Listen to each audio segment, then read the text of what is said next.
Guess who's back? Guess who's back? It's Dan, Noob Reviews, and he's in the house or something.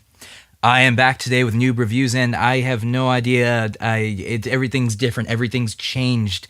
Anybody who watched Noob Reviews before probably didn't even see that thing. Look at that thing, and look at those things. Oh my god, it looked kind of prettier, I think, in my opinion. It looks better than just that. It also doesn't look like we're advertising them now, because all you can see is BC. So you could think it's a statement on time? I don't know. Today, we're also going to try something else new with the format. You guys might know that I usually just go through all my comics and like, except they're all... That made no sense. Usually I'll do just Hellboy or something, and I'll just do Wonder Woman. Today we're doing my entire poll for the day.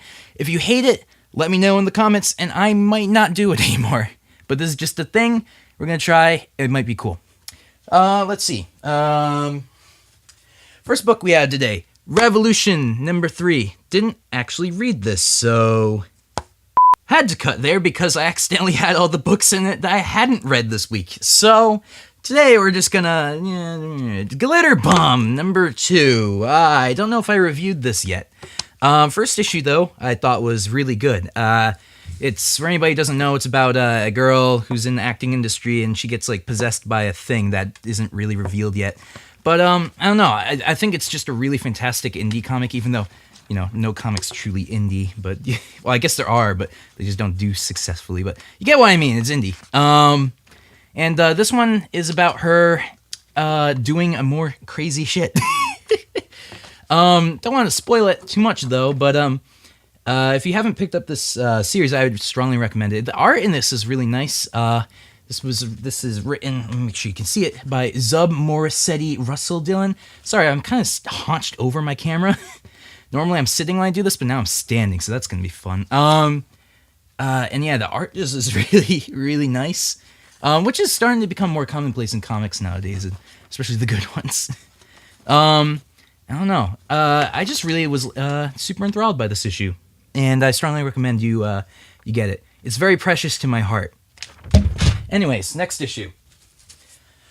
All-Star Batman, which is printed with like the finest cover things ever. They're printing all of these on glossy covers to make them feel like they're printed on gold. And it's kind of nice, but at the same time, it's Batman, so it's good. And I like it. I actually really like All-Star Batman. It's, as Anthony, my co-partner in crime, would put it, it is basically like a Tarantino comic book. Because look, like whenever they introduce a bad guy, they introduce him with like this. You see? I don't know. Can you see? They'll introduce them with, like, this text. Actually, this isn't even introductory text. But it just has this weird text over it. I don't know. It's just, like, I was really excited. They introduced the Royal Flush Gang. And I was like, oh my god, I saw them in all the animated shit. And then, they just, like, destroy them. They just die. They're literally there just to get blown up. It was so sad. But, yeah, I've been liking this. It's a monthly comic. So unlike all the other DC Rebirth stuff, I like the normal Batman run more, but this is still pretty good. I'm really liking it. It's just fun, there's not like a whole lot of depth to it, in my opinion. Well, maybe, like Anthony said, maybe it'll read better as a trade. It might be better that way, but I don't know. This one can take the fall, so I'll drop it down nicely. Next up, I actually picked up Wonder Woman this week. Even though I said I was going to stop pulling it, I'm going to sit down because this is obnoxious. All right. This feels a lot better. Oh my god, yeah. Wonder Woman number 8. Even though I was going to stop pulling it just because I haven't... It started off great, but it got a little kind of boring, honestly. This is a backstory on Barbara Ann, Dr. Barbara Ann. So it's a one-off. I actually really like this issue. So I feel a little tied.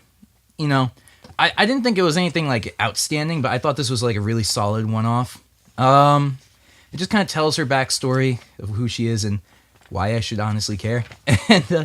And they do a pretty good job with it. And it has this really cool ending that I'm not going to show, but where she seems to possibly find out about the Amazons, even though she clearly does in the future, but whatever. I don't know if this is the arc they're going to be going with. I don't know if they're going to continue this in the next book, but I think it's just a one-off. But yeah, it was pretty solid. I was not upset with that. And the last thing I'm going to review today, before I'll show you the other books I picked up this week, but I haven't read them yet. Doom Patrol. This book is probably one of the best books running right now, honestly, Doom Patrol. I mean, look at this guy, man. Look at him. He's going nuts. He's like, oh my god, it feels so great out in the springtime. Woo!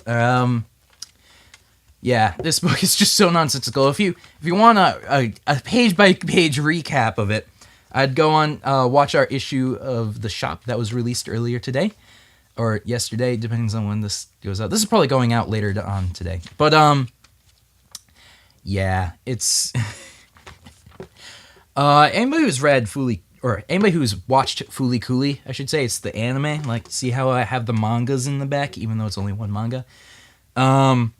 I like those, and Fooly Cooly is an anime, and is very much so in the same style. This has a bit more of a plot than Fooly Cooly, though. I'm just comparing it because of it's very absurdist.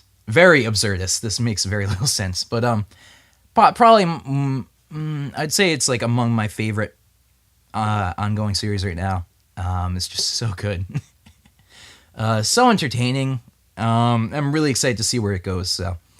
Yeah, let's see. What did I pick up this week that, I noticed how I didn't throw that one. And, now the reason I haven't read these yet is just because I haven't actually read the previous issues, so there's no real reason for me to read them. Well, Revolution I actually am all caught up on, aside from reading this issue, of course, but, I just haven't gotten to read this yet. But I've been super, I thought Revolution 1 and 2 were such great books. Moon Knight number 7, I'm starting to read the previous run of Moon Knight that I guess apparently has nothing to do with this, but and I have all of the previous issues of this except for number 3. Although I have the reprints. I don't really have the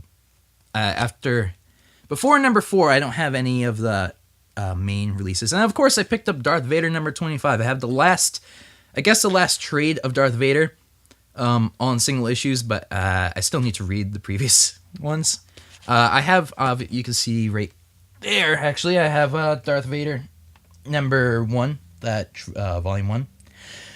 So that's all good. I don't know. And I'm probably going to go to the store, actually, right now. I'm going to go buy, because my store was out of Night of the Monster Men number 6, a.k.a. Detective whatever. I also want to pick up that issue of Daredevil, or Deadpool, my god.